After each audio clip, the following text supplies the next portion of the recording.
Alors, je vais vous faire la correction de l'exercice 18, page 51. Dans cet exercice, on a deux colonnes de nombres et on nous demande de relier les nombres qui sont inverses l'un de l'autre. Alors, on va commencer par les plus simples. On voit ici 13 sur 9 et 9 sur 13. Donc, ceux-là, on va les relier sans se poser de questions. Ils sont l'inverse l'un de l'autre. Hop. Qu'est-ce qu'on a encore qu'on va pouvoir faire facilement? On a le 7 et 1 septième.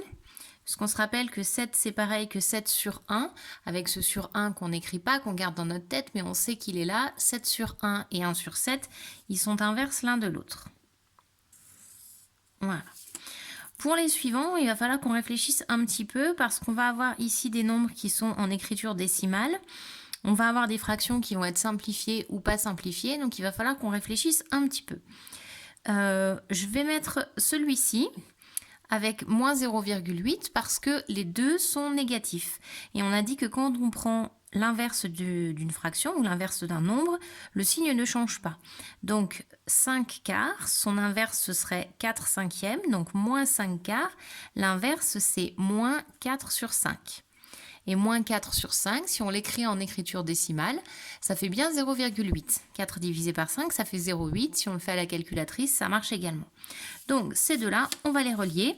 On aurait pu donc les trouver sans faire le passage par la fraction, simplement en observant que ce sont les deux seuls qui sont négatifs.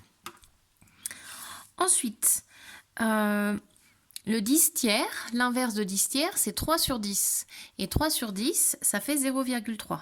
0,3, ça fait 3 dixièmes. Voilà, celui-ci c'est un qu'on peut retrouver facilement. Donc 3 dixièmes et 10 tiers, ce sont deux nombres inverses l'un de l'autre. Donc ceux-là, on les relie. Ensuite, il nous reste ici 4 cinquièmes. L'inverse de 4 cinquièmes, c'est 5 sur 4, qu'on n'a pas ni ici ni là. En revanche, ici, on voit une fraction qu'on va pouvoir simplifier. Donc on va réfléchir, les deux nombres sont des multiples de 3. Ici, on a 3 fois 4, 3 fois 5, pardon. Et ici, on a 3 fois 4. Donc, si on simplifie par 3, on obtient 5 quarts. 5 quarts et 4 cinquièmes, on obtient des nombres qui sont inverses. On les relie.